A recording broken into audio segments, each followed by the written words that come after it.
வெளிச்சம் டிவியுடன் இணைந்திருக்க பெல் ஐகானை பிரஸ் பண்ணுங்க. அப்பவே இது ஆரம்பிச்சிருக்கலாம்.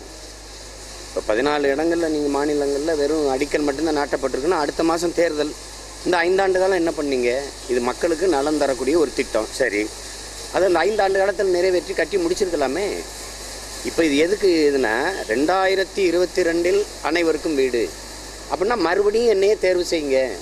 தேர்வு செஞ்சால் தான் அடிக்கல் நாட்டினதை அப்புறம் கட்டடம் கட்டுவோம், அப்புறம் திறந்து வைப்போங்கிறதுக்கான வேலை தான் இது. அதனால தான் இது ஒரு தேர்தல் வாக்கு பெறுகிற அந்த நோக்கத்தில் செய்யப்படுகிற திட்டமாக தான் இதை நம்ம பார்க்க வேண்டியது இருக்குது. உண்மையிலே மக்கள் மேலே அக்கறை இருந்தால் இந்த 5 ஆண்டு கால ஆட்சியில் இருக்கும்போது அடிக்கல் நாட்டி கட்டடத்தை கட்டி மருத்துவமனையை திறந்திருக்க முடியுமே. இப்போ இது அடிக்கல் நாட்டி இது என்னைக்கு நாளைக்கு காங்கிரஸ் வருதுன்னு வச்சுக்கிறோங்க, அது இவர் அடிக்கல் நாட்டினதை தொடருமா? அப்போ இதுதானே இங்கே தமிழ்நாட்டில் இவங்க ஐயா கலைஞர் ஒரு கொண்டாந்தா அம்மையார் ஜெயலலிதா கிடப்பில் போடுவாங்க.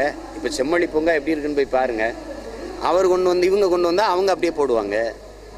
இதுதான் மக்கள் நலனை முதன்மையாக கொண்டு ஆட்சி செய்கிற ஆட்சியாளர்களை அவங்கெல்லாம். ஏதோ ஒரு கொடுமை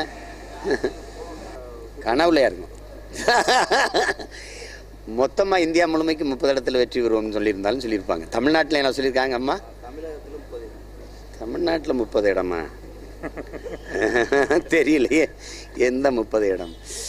அம்மா அவங்க ஒரு கட்சி தலைவர், அது ஒரு நம்பிக்கையில் சொல்கிறது. அதை மக்கள் ஆழ்ந்த சோகத்தில் இருக்கும்போது சிரிக்க வைக்க ஏதாவது சொல்கிறது இல்லையா? அது மாதிரி அம்மா சொல்லி நமக்கு ஒரு நகைச்சுவையாக சொல்லியிருக்காங்க. தெரியலையே. ஒரே நிலை தான், நாங்கள் தனித்து போட்டிடுவோம். 20 இடம் பெண்களுக்கு, 20 இடம் ஆண்களுக்கு. பாலியல் வேறுபாடற்ற சமத்துவத்தை நிலைநாட்டணும்னு நினைக்கிறோம்.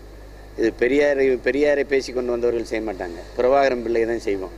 அதனால் சரிபாதி இடம் பெண்களுக்கு ஒதுக்குறோம். வீழ்றோம் அதை பற்றி கவலை கிடையாது. நாங்கள் போட்டிடுறோம். நாங்கள் தனித்த தத்துவத்தை கொண்டவங்க, தனித்த பாதையை கொண்டவங்க. எங்கள் பயணம் தொடரும். பாராளுமன்ற தேர்தலில் போட்டிடுவோம். 20 இடைத்தேர்தல் 20 தொகுதியில் வந்தாலும் போட்டிடுவோம்.